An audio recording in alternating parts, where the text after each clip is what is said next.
Hi everyone, how's it going? I'm Eric. Thought I would do a Friday Reads, a reading update video, and just talk about some of my reading I've been doing over the past month or so. So, starting out, I wanted to set up a little reading project for myself, partly to one of my blogs I have where I write about historical Cold War, usually film type things like what I talk about on my channel, but I hadn't done much with my blog lately, so I thought I wanted to put together a reading project that would get me writing. So I came up with like a list of 30 or 35 books that take you through the 20th century into the 21st century, dealing with conflicts mainly throughout the past over 100 years. So I wanted to blend together nonfiction works of history, academic histories, with memoirs, and also with fiction as well. So I'll put a link at the bottom of this video if you want to see the books I have in this list. I might add some more over time, but I think right now I'll just kind of stick to that list. And I wanted to go chronological, but I started in the middle. I got this book from the library called Gambling with Armageddon, Nuclear Roulette from Hiroshima to the Cuban Missile Crisis by Martin J. Sherwin. Good historian. He wrote the biography on Oppenheimer, which the movie was based on. And there's been many books written about the Cuban Missile Crisis, and this is the book spends a lot of time on the lead up to the crisis, and then to a really almost a beat for beat account of the crisis of October of 1962, when the United States and the Soviet Union came very, very close to a World War III situation in Cuba. Now, one of the ideas or theses in this book is that, on the one hand, with the Cuban Missile Crisis, some historians, like John Lewis Gaddis is a big name in Cold War history, that talk about the crisis as the containment policies worked, that the mechanisms in place did their job, and a catastrophe was averted because everything kind of fell into place and worked out the way it was supposed to. This book takes the opposite approach and says that we know we were damn lucky. We were really, really lucky that that thing did not explode into a catastrophic conflict. We get a lot in here. There was one of the stories, a Russian sub commander almost was like within 30 seconds of giving an order to fire a nuclear armed missile at the American fleet that was blockading Cuba, and it was only by it's like, how do you get to that point where all the decisions by all the people and everything comes down to one commander almost triggering a war? So this is a book really about systems, where it's not so, you get the sense that Kennedy, the American president, and Khrushchev, the Soviet premier, were calling the shots here, but no, not really. The systems took on a power of their own, where really both of them were dangerously close, and really did for a while lose control of the situation. So this book is really concerned with how there were so many near misses during this really intense crisis, which everybody won the crisis because there was no war, but it is a good book on the strategy that both sides were pursuing, a lot about nuclear policy and how those policies evolved. So this is really one of the better books I've read. It could probably spend more time talking about it. I wrote about this book a little bit more at my blog, but yeah. So this was a good book in that conflict series I'm doing. So let's see what else. this wasn't really a book part of that list, but Johnny Got His Gun by Dalton Trumbo. This book was published in the 30s. Now, this is a truly anti-war book. Okay, this book is a novel. It's about a soldier who, during the First World War, was horrifically maimed, where he was near a bomb that went off, and he loses both arms, both legs, is blinded, and loses his hearing. So just a really horrific situation. And a lot of the book is told from the soldiers' perspectives. There's flashbacks to his life before the war, just his relationship with his parents and girlfriends, and his life before enlisting in to go off to World War I. So this is a really, Dalton Trumbo,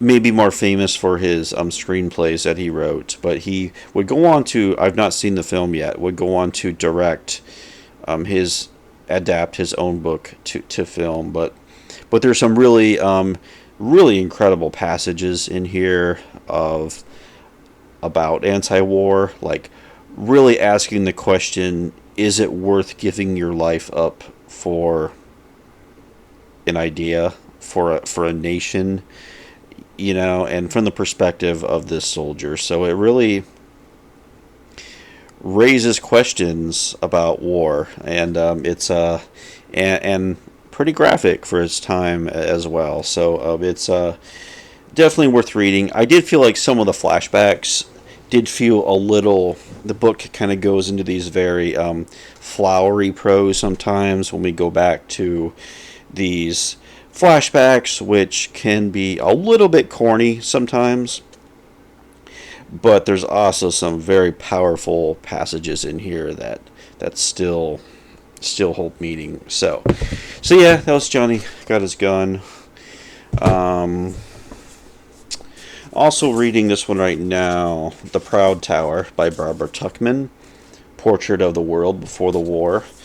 And this book is a series of essays that gives the reader a sense of what the world was like before the catastrophe of the First World War. I did a review of Against the Day. I guess I wasn't even going to mention that book, which it takes place before First World War as well. So there's some connections there. But this book is a series of essays. It starts out about, there's essays on England, the political culture of England, France, the United States, and Germany as well. So it's a book about politics and culture before the First World War. Tuchman, she's a really good writer, really good prose stylist.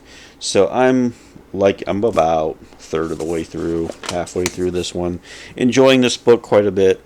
I'm going to go to The Guns of August next, which was her book about the opening of the First World War, a classic about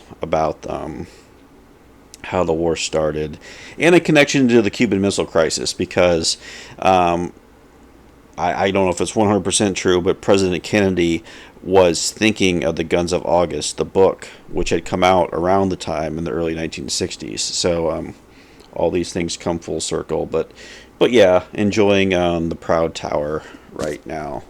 So let's see.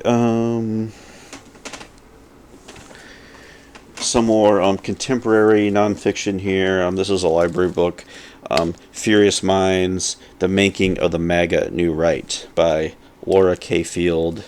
And this is a book that came out last year.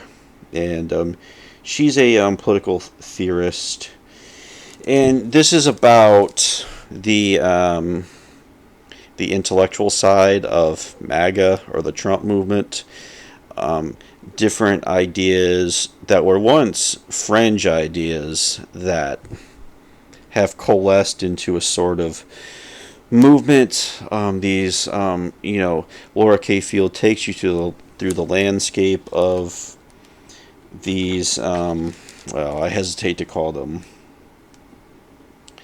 intellectuals, but but basically how ideas have changed within the conservative movement quite dramatically over the past 10 years, whether it's regarding foreign policy or domestic policy, ideas, that are wanting to push things backwards, like repealing the civil rights movement, or a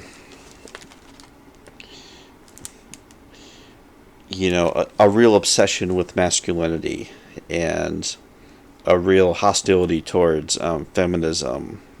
Just a real kind of wanting to sanitize history, and a real odd interpretations of history. So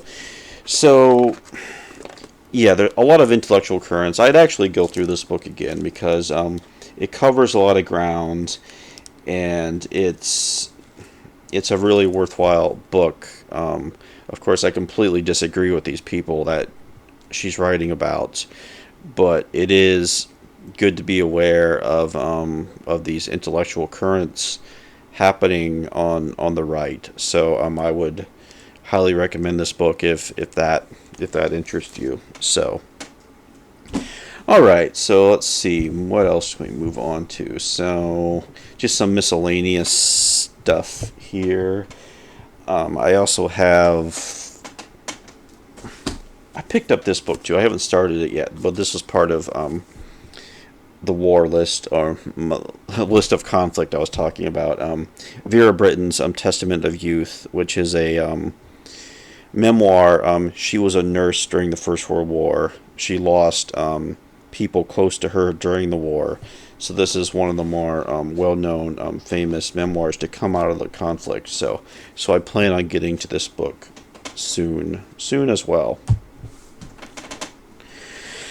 Kind of moving into pop culture books. The Big Goodbye. This book is about the making of Chinatown, the 1974 film, directed by Roman Polanski and starred Jack Nicholson and Faye Dunaway. Sam Wasson is the author. I thought this book was okay. It's Robert Towne wrote the film, so he's kind of the main character in this book as far as the writing of Chinatown. So this book was fine. I enjoyed it. I've read. It's becoming more of a genre to write books about focus exclusively on classic films, and but this one was just okay. I really don't have a lot to say about that one. Another one, I read this book a while back. It's been a while, but this is another new book that came out, The Last Kings of Hollywood. It's about Steven Spielberg, Francis Ford Coppola, and George Lucas. I was disappointed in this book. I was. I don't like to be negative about books, but even the cover is a little...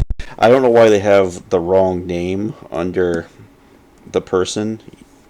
I found that strange, but there's a few things in this book that were interesting, that the author was able to uncover some new things, but a lot of the stories in this book have just been covered in a lot of other books, whether it's The Making of Jaws or The Godfather or Star Wars. Like, a lot of it is just rehashing stories told in previous books. Now, if you come into this book blind and you're not familiar with any of the previous literature, you might find this book useful.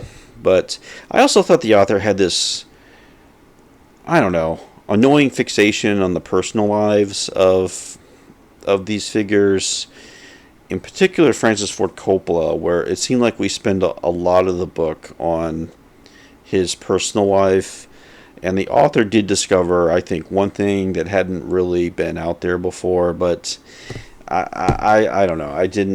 It rubbed me the wrong way a little bit. So, a great topic, right up my alley, but I just found it repetitive and just kind of rehashing a lot of stories that had been told, and in other books. So yeah, enough said about that one. And yeah, I think I'm pretty much about to wrap it up here.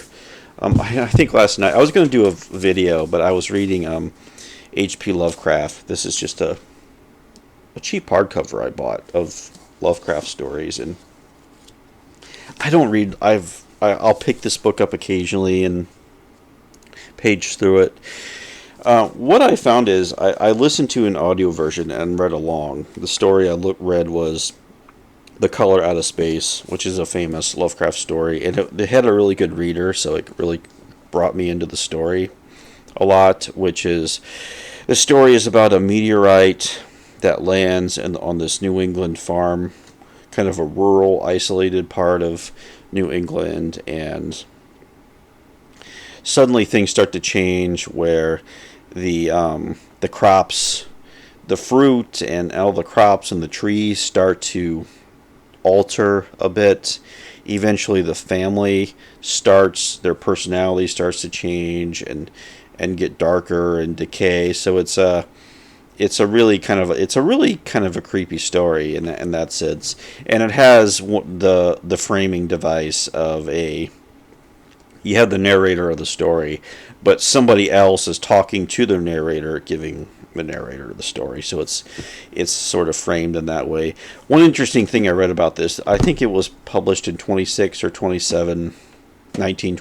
27, this story, and one of the later critics wrote about it, that it was oddly seen to be resonate with like the effects of radiation is what's happening to this family. So oddly prophetic, where everyone is kind of slowly getting sick, and the soil and the ecology is starting to decay due to this meteorite that scientists can't figure out. I'm sure it's kind of Lovecraft's his recurring theme of evil cosmic forces that we could never fully understand. But but Color Out of Space, I did find the story effective, and he's really good at writing about characters who are losing their minds. It seems to be one of his real strengths as a writer. So I think that's about it. Some nonfiction, a little bit of film history, and so anyway, if you have any thoughts on any of these books, be great to hear them. And but I think I'll just leave it go at that. So thanks for watching, and I will talk to you later.